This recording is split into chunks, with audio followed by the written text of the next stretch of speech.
Muy buenas tardes a todos. El día de hoy estamos con nuestra última charla de la semana con un tema sumamente importante y que complementa las otras dos charlas que hemos tenido el día de ayer y anteayer.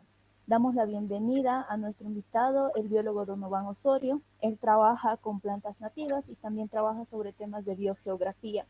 Entonces, el día de hoy vamos a estar hablando un poco de este tema y cómo se relacionan o se ven afectados por los transgénicos y por los modelos que estamos llevando en el país. Bienvenido, Donovan, perdón, te doy la palabra y también me gustaría que nos cuentes un poco sobre lo que tú haces y sobre lo que trabajas. Bien, muchísimas gracias por la invitación. Yo me llamo Donovan Osorio Suárez, soy biólogo de profesión. Eh, He estudiado en Costa Rica, primero estudié aquí un tiempo, después me fui, estuve casi 15 años allá.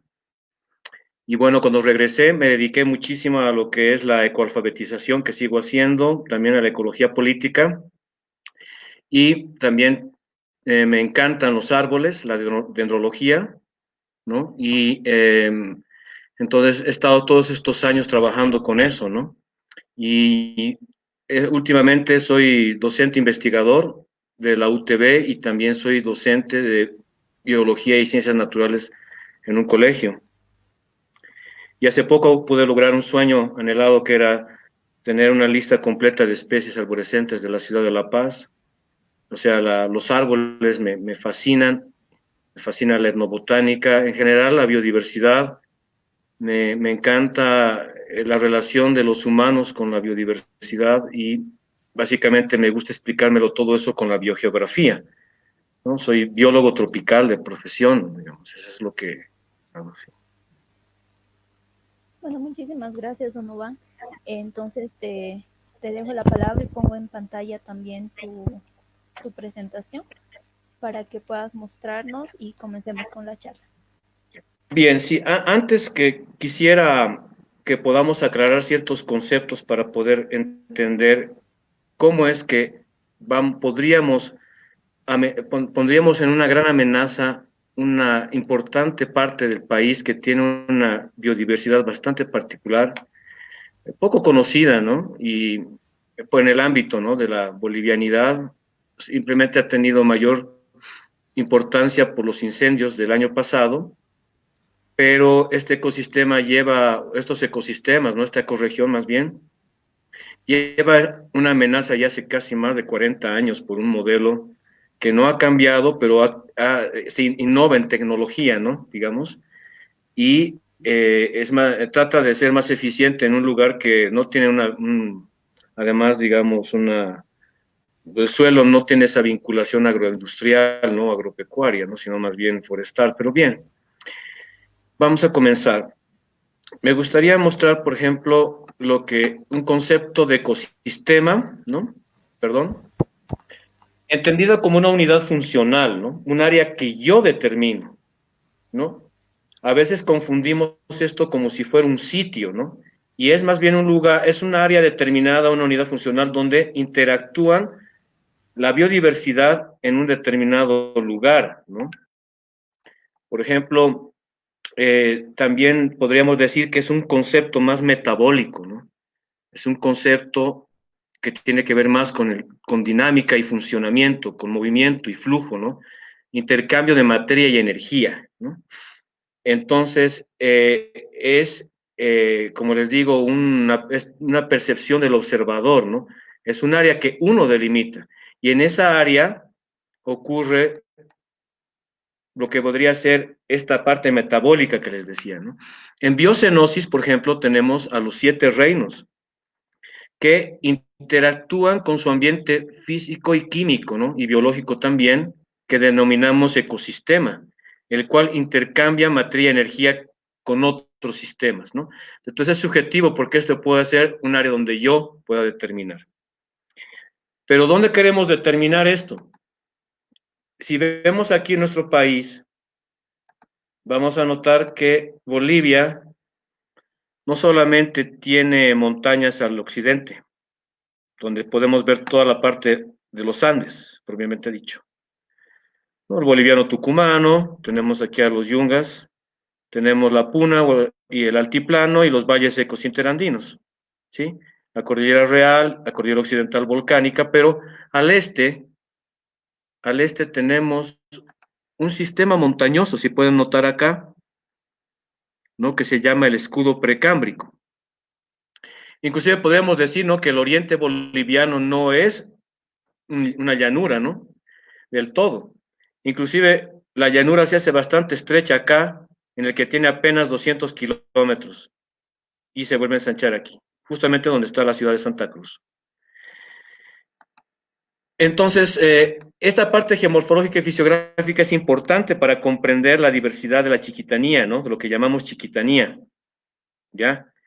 Porque drena hacia la cuenca amazónica, hacia el noroeste, y hacia el sureste y el sur drena hacia la cuenca del río de la Plata, hacia el río Paraguay. Entonces, después ya en otra jerarquía podemos decir que las ecorregiones también son importantes para entender esto porque son ecosistemas que tienen afinidad en estructura y función, ¿no? Están adaptadas a condiciones similares.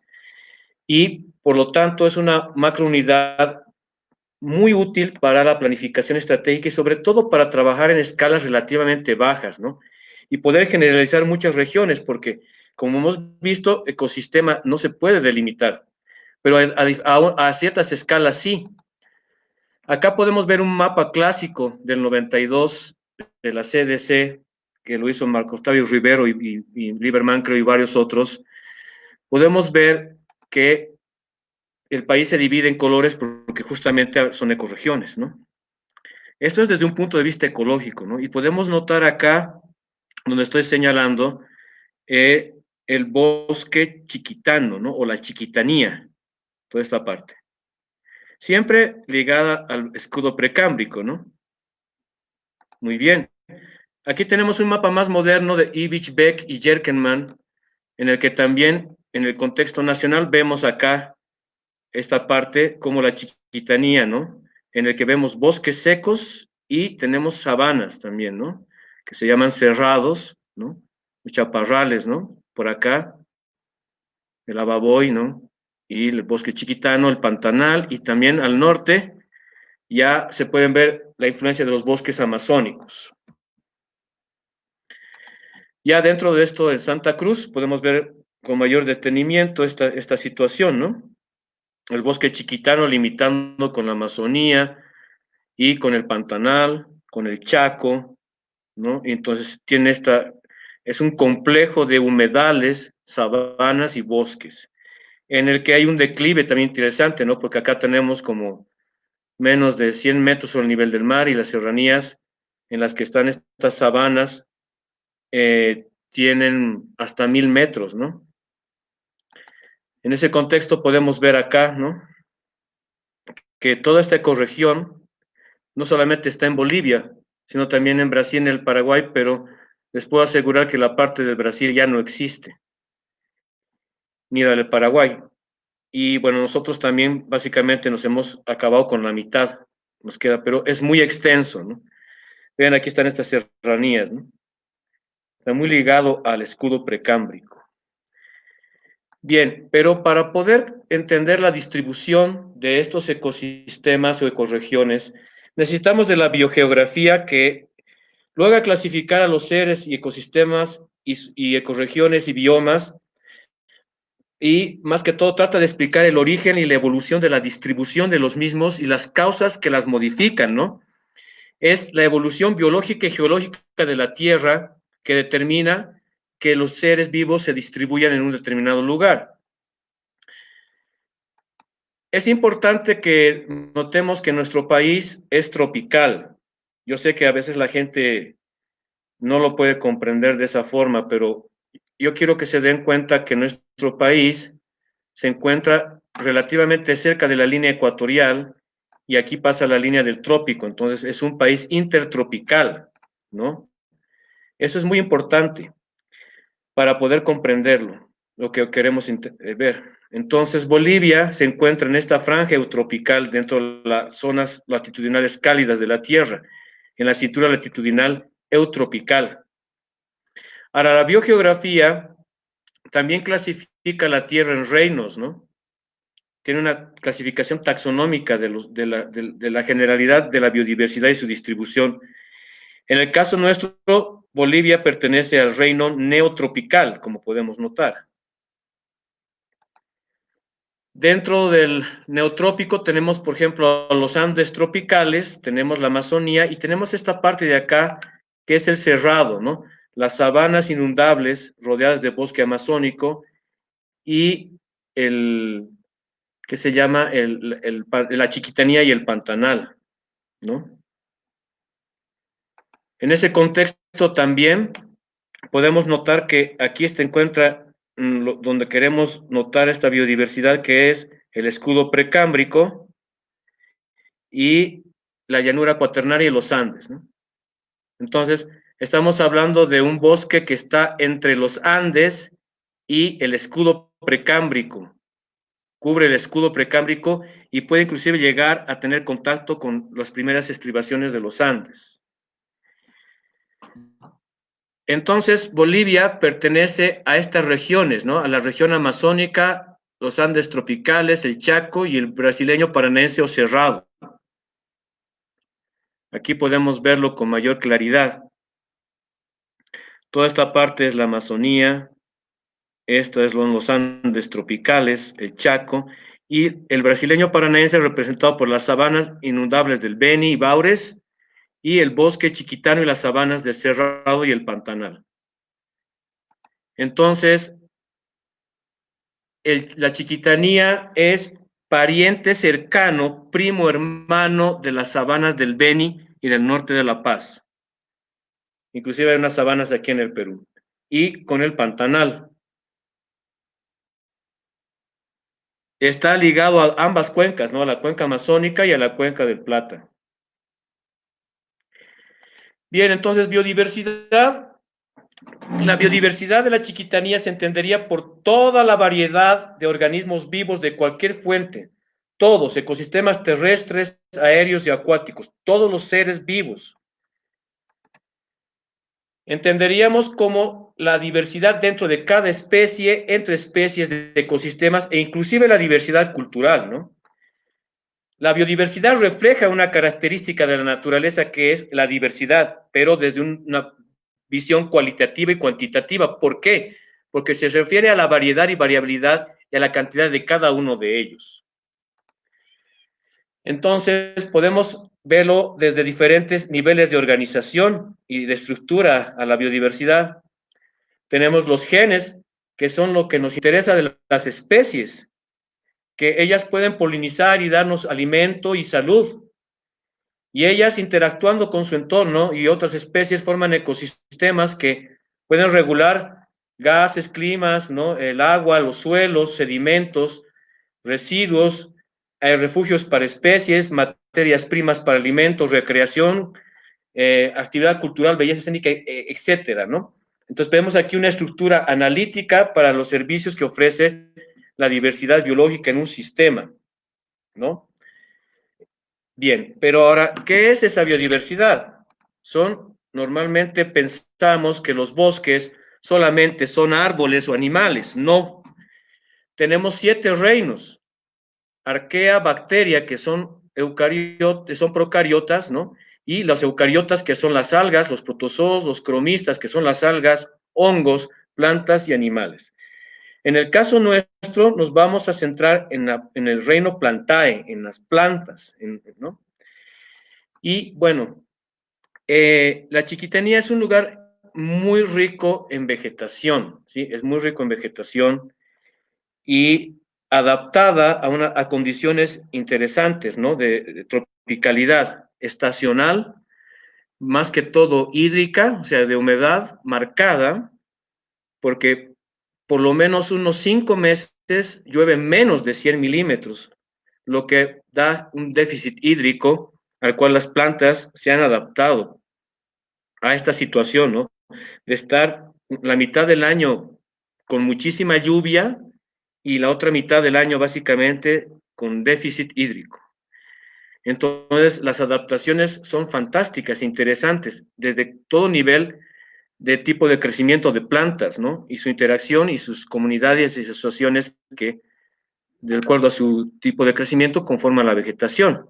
Es decir, la composición, la estructura y la fisonomía que está en relación a la diversidad de especies, ¿no? Y estas a su hábito. Entonces, composición, estructura, fisonomía y diversidad de especies.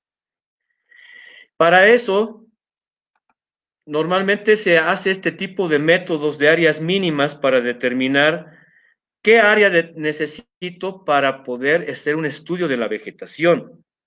Y estas áreas mínimas dependen obviamente también del tipo de planta que voy a estudiar. Entonces debo hacer estas áreas muestrales, por ejemplo, bien interesante porque parece como si fuera una, una serie matemática interesante, ¿no? En espiral, ¿no? Y en cada unidad muestral voy tomando el número de especies diferentes y el total, y así las voy acumulando hasta que una vez que alcanzo el 100%, hay una acumulación total y sé qué área puedo luego ya empezar a utilizar para estudiar este tipo de organismos, sobre todo los árboles, que es lo que a mí más me interesa. Aquí tenemos, por ejemplo, los transectos que se utilizan para hacerlo.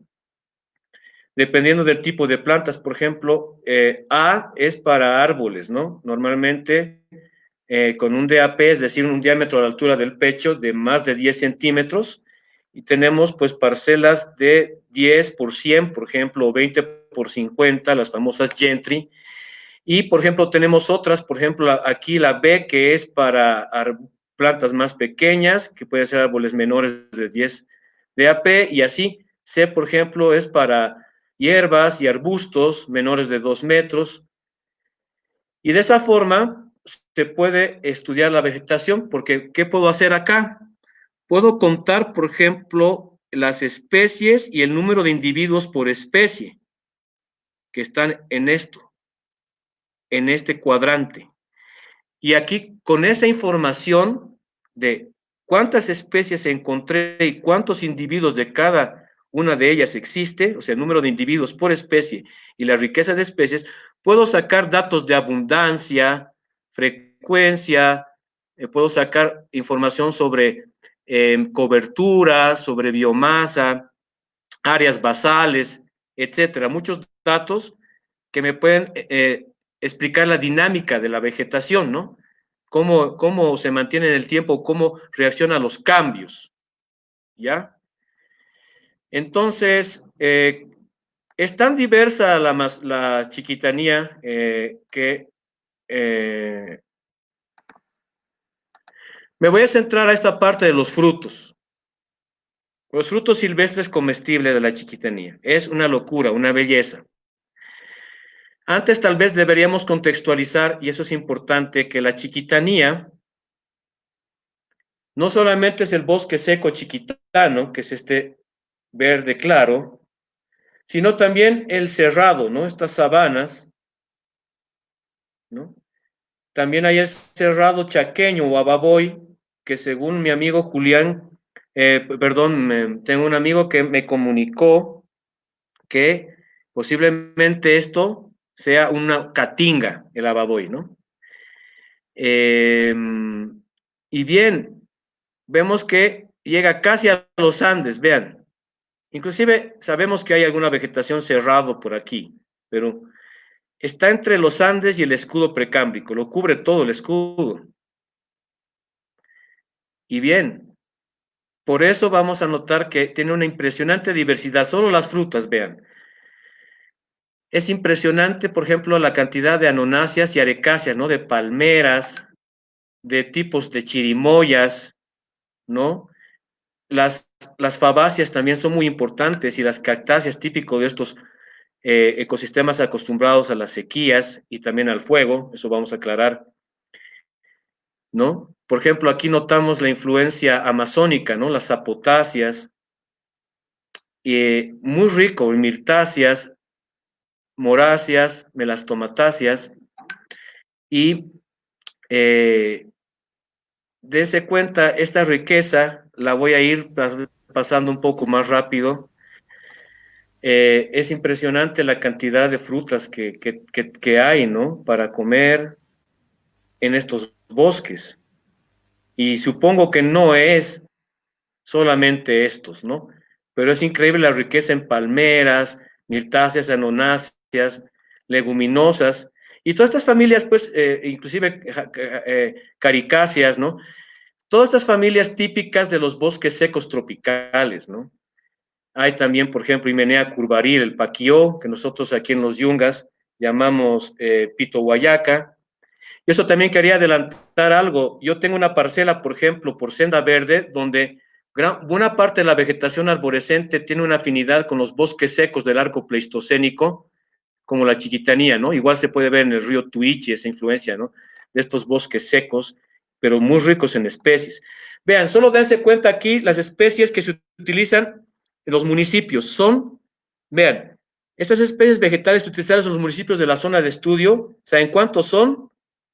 Son más de 100 especies, 160 especies de plantas de la Chiquitanía, y se calcula que hay entre 200 y 400 especies de árboles en esa región, se estima eso.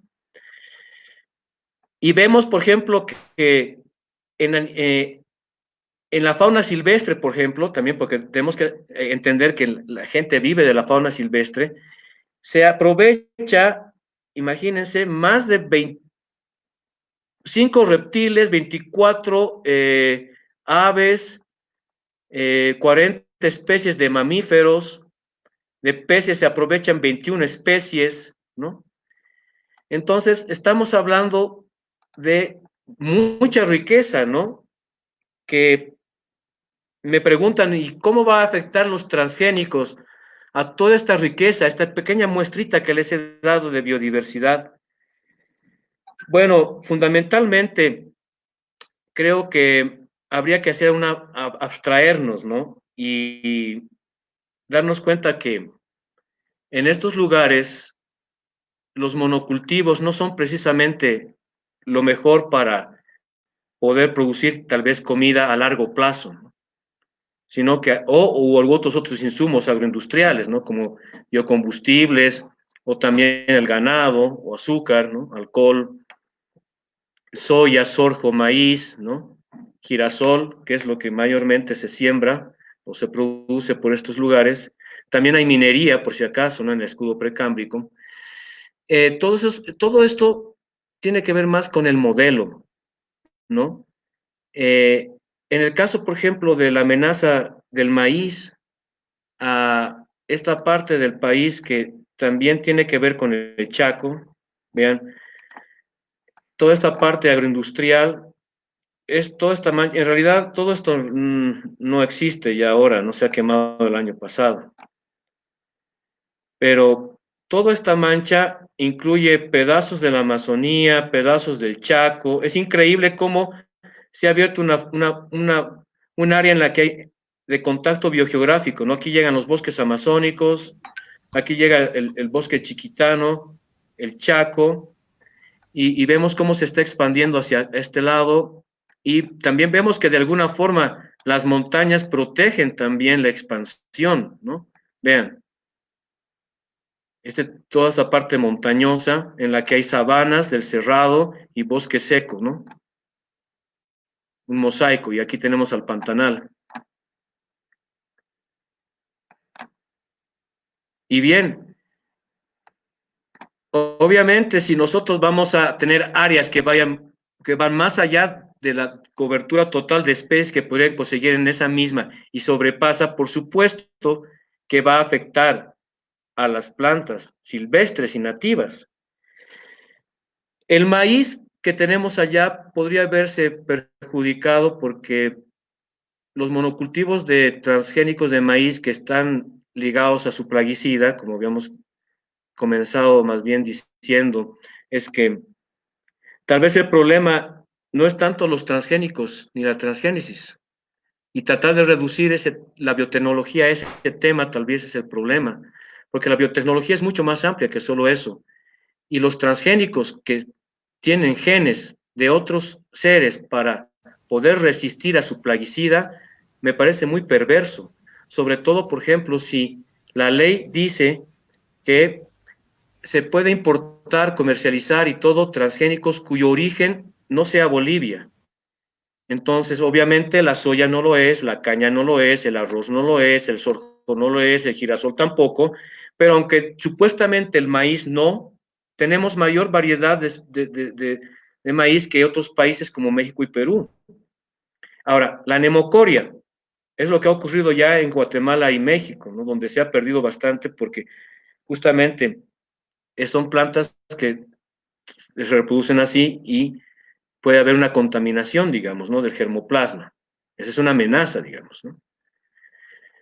La otra es que cuando sea cualquier especie que sea, eucalipto, soya, sorgo, maíz, el problema no son las especies, tampoco el problema es la coca, sino es cómo se relaciona esos humanos con esa especie y el suelo y el agua. Entonces, imagínense, si yo voy a colocar en un lugar donde en una hectárea puedo encontrar casi 100 especies de árboles, un poco menos dependiendo del área, si es más seca o no, y voy a colocar solo eucalipto transgénico, cuando el eucalipto es un árbol que de por sí tiene alelopatía, es decir, que bota sustancias para que ninguna otra planta o demás pueda crecer, entonces, que además puede ser, es combustible, ¿no? Agarra muchísima agua y además está genéticamente modificado para crecer hartísimo, o sea, jalar demasiada agua y sus nutrientes del suelo, y por supuesto ligado a un plaguicida, me parece que es una decisión bastante desacertada, tomando en cuenta que el contexto, que es tratar de expandirse a su primo hermano, que son las sabanas del Beni, que es otro mosaico extremadamente rico, ya, si la gente se jacta en el Brasil del Pantanal, pues el Beni es Pantanal Pro, ¿sí, no? Es un Pantanal muy pro, ¿no? Entonces, imagínate lo que estamos tratando de hacer. Y sobre todo en el antecedente, ¿no? 10.000 años de agricultura, el Beni, ¿no? Terraplenes, el vínculo genético de la gente que construyó Tiwanaku con los mojos y la relación de los incas con los antis y los musus, ¿no? Que eran los mujeños. O sea, es nuestra identidad misma que queremos destruir en las tierras bajas. Luego, en cuanto a la chiquitanía, es un bosque ligado a una formación muy antigua que es el precámbrico, ¿no?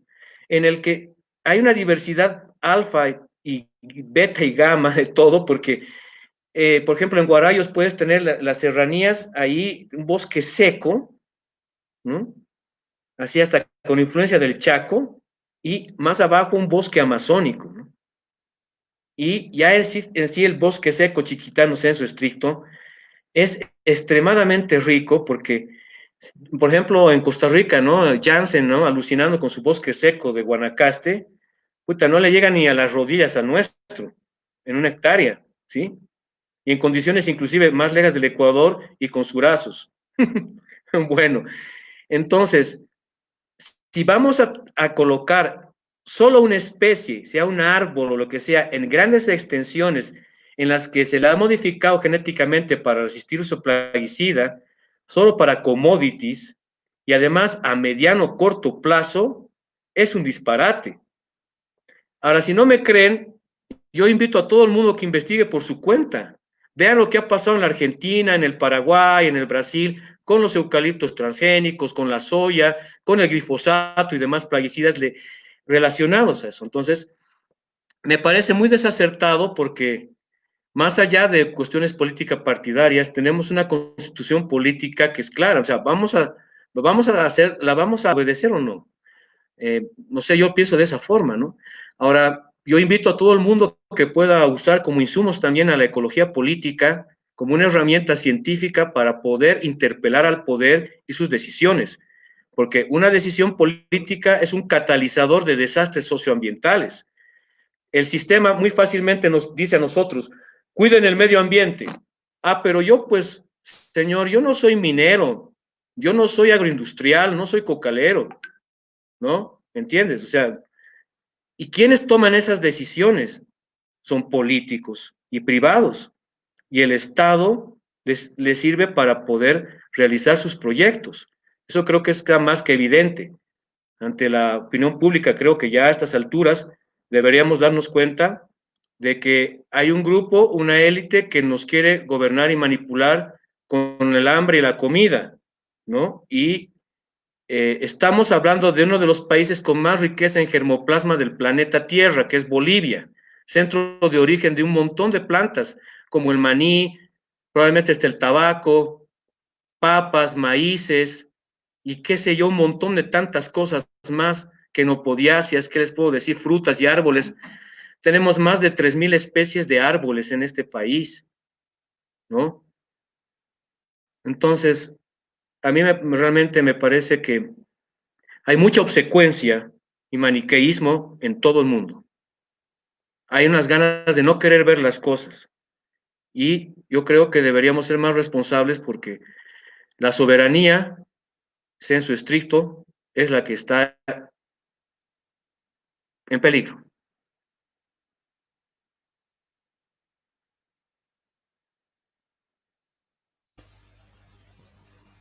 Bueno, Donovan, muchísimas gracias por tu explicación, también por mostrarnos de manera ilustrativa todas estas diferencias que existen dentro de nuestro país, viéndolo desde la parte biogeográfica.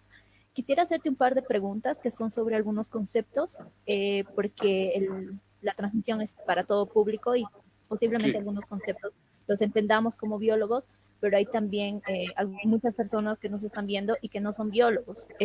Tú hablaste de la caatinga. No sé si puedes Ah, explicarnos un poquito, sí, sobre lo que es, sí, cómo es que sí, sí, gracias. Tengo un amigo biólogo que es, que me estaba comentando, ¿no? Esa situación y yo estaba bastante curioso, ¿no?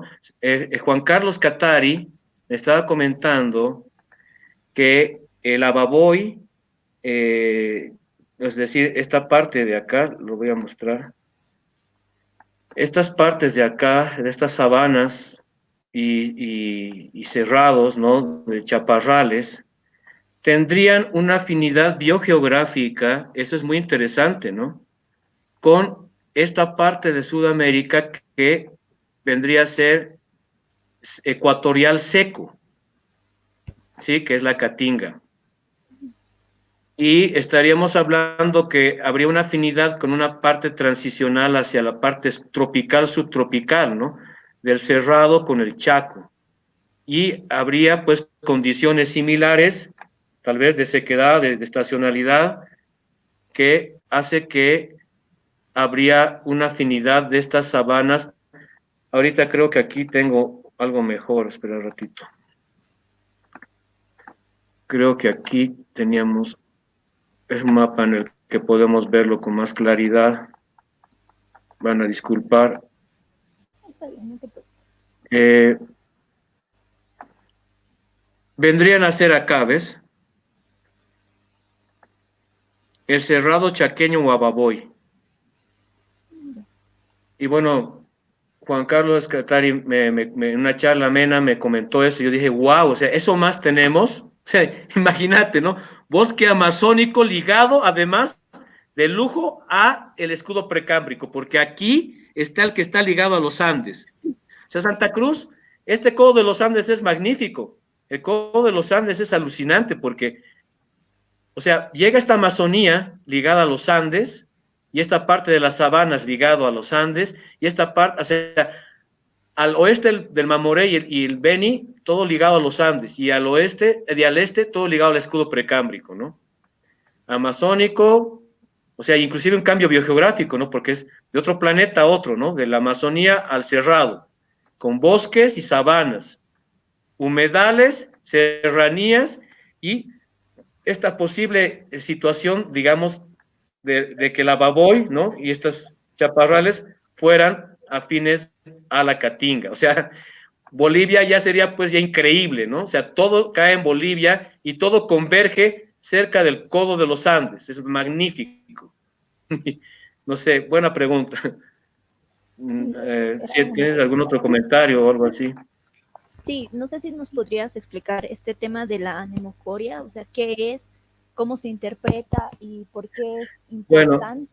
hay algunas plantas, sobre todo las gramíneas, que van a aprovechar el viento para que su polen se pueda expandir por el viento y viajar y llegar a donde pueden llegar y polinizarse, intercambiar, tener una reproducción sexual.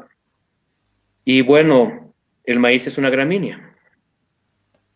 Y bueno, la llanura eólica de Santa Cruz. Esto es muy loco, me encanta hacer esto. Vean, fíjense, la agricultura está exactamente en la llanura, porque esto de aquí no es plano, es montañoso, el escudo precámbrico, ¿sí?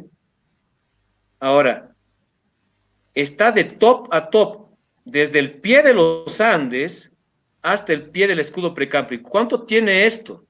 Tiene 200 kilómetros, más o menos, 160 a 68 kilómetros, ¿ya? Entre, digamos, casi 200 kilómetros, ¿ya? Pero es pues una llanura de viento, se llama la llanura eólica, porque vean, aquí está, esta es la llanura pandina, esto es otro mambo, ¿no? Esta es una llanura ondulada, tiene que ver más con el Madre de Dios y el río Beni. Pero vean, esta llanura, vean, viene así, se ensancha aquí, es muy ancha, y aquí se va haciendo angosta. Se va haciendo angosta, y aquí llega a su máximo, a su mínimo, ¿no? Es decir, es muy angosta aquí, y aquí se vuelve a ensanchar. Y bueno, esta llanura se llama llanura eólica de Santa Cruz. No sé si con eso tal vez hay algo, ¿no? ¿Me entienden? Y además Claro, se conecta el Chaco con la Chiquitanía y la Amazonía.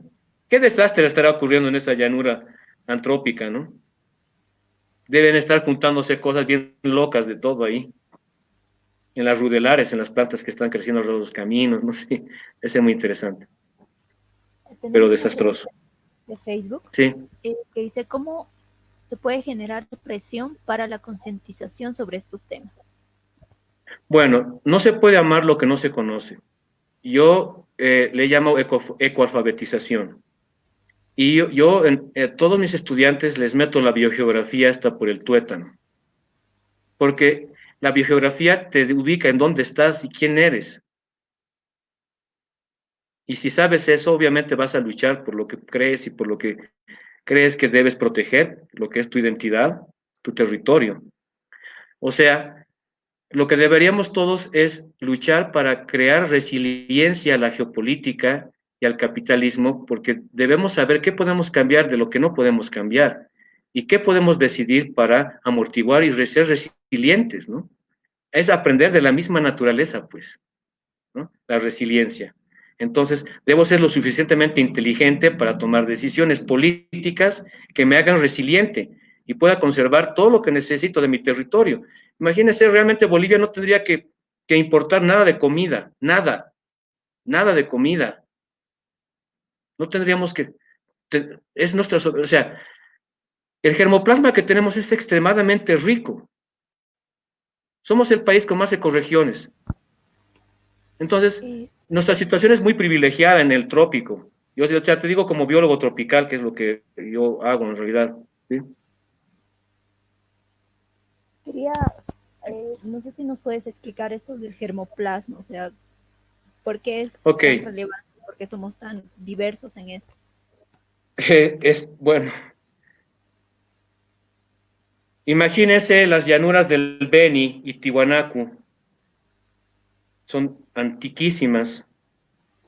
Y bueno, a veces yo no sé si nosotros domesticamos a las plantas o las plantas nos domestican a nosotros. Pero esa relación mutualista me encanta porque es como lo que decía Margulis, ¿no? La vida es una asociación cooperativa y cuanto más relaciones tengas, la selección natural te beneficia. Bueno, los Andes y la Amazonía están llenos de plantas domésticas y los bosques y las sabanas están modificadas por los humanos desde hace mucho tiempo. No es extraño que por eso que a pesar de la latitud, nuestros bosques amazónicos y sabanas sean muy diversas, por esos contactos biogeográficos también, por la interacción humana, ¿no?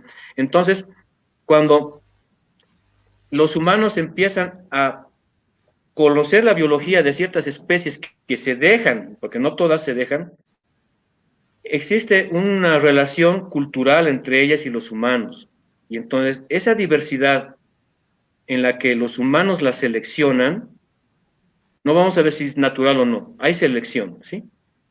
Pero los humanos la realizan, entonces esa diversidad genética y de especies se le llama germoplasma, sobre todo semillas. Entonces, la variedad de especies domesticadas y de animales también, pero sobre todo plantas, se le llama germoplasma, ¿no? Es la riqueza genética de especies que nos pueden dar de comer. Es nuestra soberanía, ¿sí? Porque la gente confunde soberanía alimentaria con seguridad alimentaria, no es lo mismo. La seguridad alimentaria es abastecimiento. Arabia Saudita y Kuwait tienen seguridad alimentaria, tienen plata y compran su comida, pero no tienen soberanía alimentaria porque no pueden sembrar nada. Pero si tienes soberanía alimentaria, puedes llegar a tener seguridad alimentaria. Pero no siempre teniendo seguridad alimentaria significa que tengas soberanía. No suena, pero es así. ¿Ya? Entonces, el germoplasma, Bolivia, el maní, imagínense el maní, la sopa de maní, ¿no? Tu yacuita de maní, tu ají de maní, tu chicha de maní, tu aloja de maní. Qué rico, ¿no? El tabaco, las papas, quinoas, no sé, chicos, tantas cosas, tantos tubérculos, no solo pensamos en las papas, y hay las gualusas, la haricoma, hay la jipa, la chira, ¿no? Hay jimachetepeque, hay de todo tipo de cosas, ¿no? Frutas, riquísimo, ¿no? O sea, además también, ¿no? Como en el norte de La Paz, hay muchas plantas del oriente, como te decía, ¿no? Tengo unas parcelas pues en Senda Verde que estoy trabajando, muy simples, no estoy haciendo nada más diversidad y contando el número de individuos por especie, pero me he encontrado con árboles a 1200 metros en estos valles un poco más secos, con cuchi, soto, curupaú, claricia, ¿no? Ahí impresionante, ¿no? O sea, esas manchas de Amazonía y bosques secos chiquitanos dentro de los Andes, ¿no? Fascinante, ¿no? Ahí, por ejemplo, en vez de decirle paquío o paquío, ¿no? Se le dice chipasimayo, ¿no?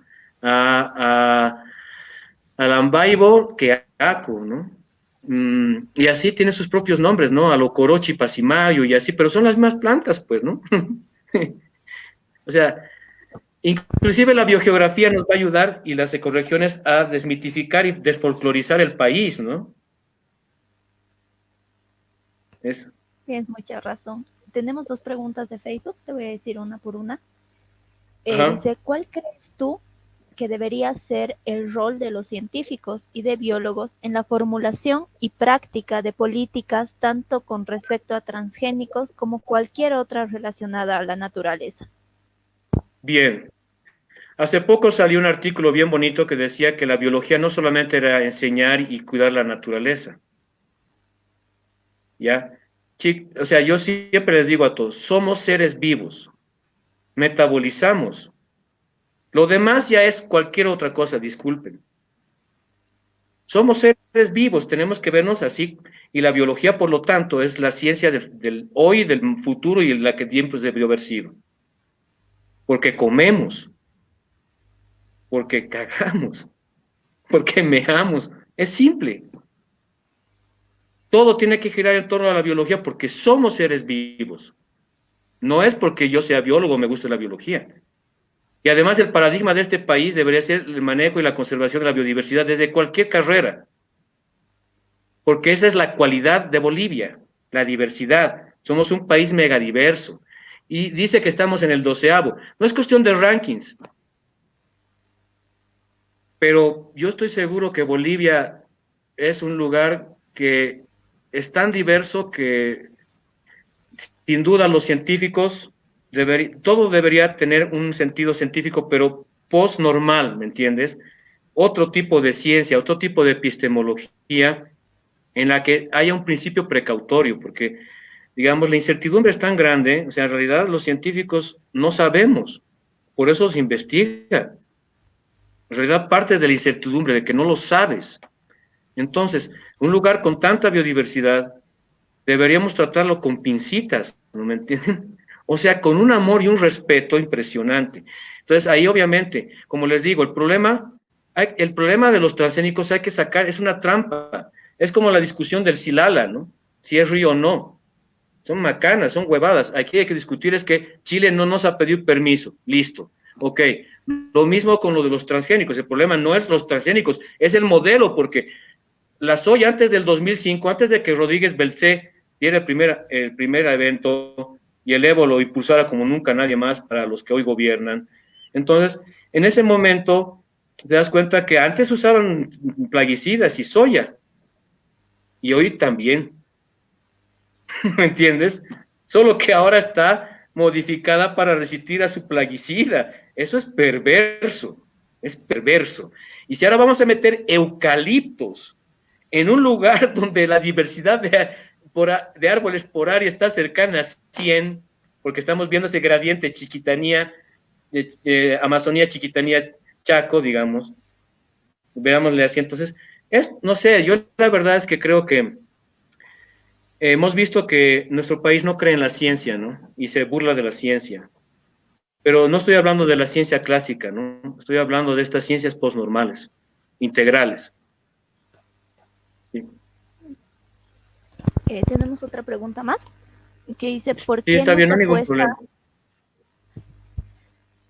¿Por qué no se apuesta más en Bolivia a sistemas agroforestales? ¿Son más caros o podrían generar más empleos que los monocultivos? De eso obviamente, porque imagínate, un tractor frente a 150 trabajadores.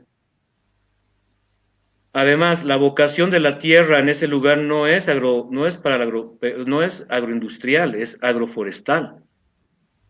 2, ¿no ve? Y 3, obviamente, en un principio hay una inversión, ¿no? Interesante, pero en los trópicos, si no es que es un pastizal por una cuestión edáfica y los árboles no crecen, simplemente hay que proteger al suelo del sol. Y entonces los sistemas agroforestales multiestratos, los bosques análogos, son fantásticos. Yo sueño con una chiquitanía agroforestal que dé tanta fruta. Claro, pero me dicen, métete en tu región. Entonces me pongo a pensar en los bosques secos de los yungas que se parecen a la chiquitanía. Entonces la cuestión es que el potencial que tenemos para los árboles es impresionante. Vean, voy a hacer este ejercicio. Quiero que se fijen en esto. Esos bosques que les digo están metidos aquí, en estos valles metidos aquí al fondo, a esos bosques secos con afinidad del arco seco pleistocénico, que tienen afinidad con la chiquitanía. Igual por acá, Apolo, en estas partes de los valles de yungas profundos. Ahora, quiero que vean nuestra provincia, la provincia Murillo. ¿Sí? Esta es la parte que le corresponde a la ciudad de La Paz. ¿Ya? Ahora vean, la parte más baja está a 420 metros sobre el nivel del mar, ¿no? Sube hasta 6.000 metros, pasa los yungas, bosques amazónicos preandinos metidos por aquí, bosques de yungas, ceja de montaña, páramo, nevados, y aquí en la ciudad yo he contabilizado más de 200 especies de árboles. Imagínense más todas las que hay aquí, porque el bosque amazónico sube hasta 1.300 metros, o sea que, por ejemplo, si me busco este punto, sin duda la influencia aquí debe ser muy amazónica porque apenas está a 750 metros. Imagínense la diversidad de árboles que debe tener el municipio de La Paz. Ha de ser el municipio con más diversidad de árboles del planeta Tierra. Digo yo. ¿Entienden? Entonces el potencial para sistemas agroforestales es infinito. Solo la provincia de Murillo podría producir su propia comida. Acabo de mostrar, creo, el sentido común nos los diría.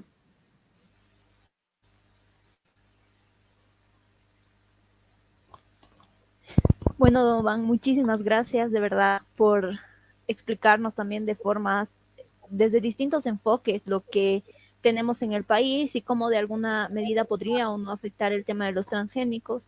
Y lo que mencionabas también acerca del modelo en el que estamos desarrollándonos como país y está poniendo de alguna manera en riesgo la naturaleza. De verdad te agradezco mucho por tomarte tu tiempo, por poder presentarnos de forma tan didáctica, tan gráfica, tan interactiva, todo esto que sea muy fácil de procesar también. Y bueno, reiterarte mis agradecimientos. Bueno, no, para mí es un placer, sinceramente, me encanta hacer esto y bueno, como una conclusión quisiera decir que no nos dejemos engañar con distracciones. Aquí el problema es el modelo agroindustrial para commodities, con transgénicos, ¿sí? Es decir, en pocos países del mundo le meten a los transgénicos.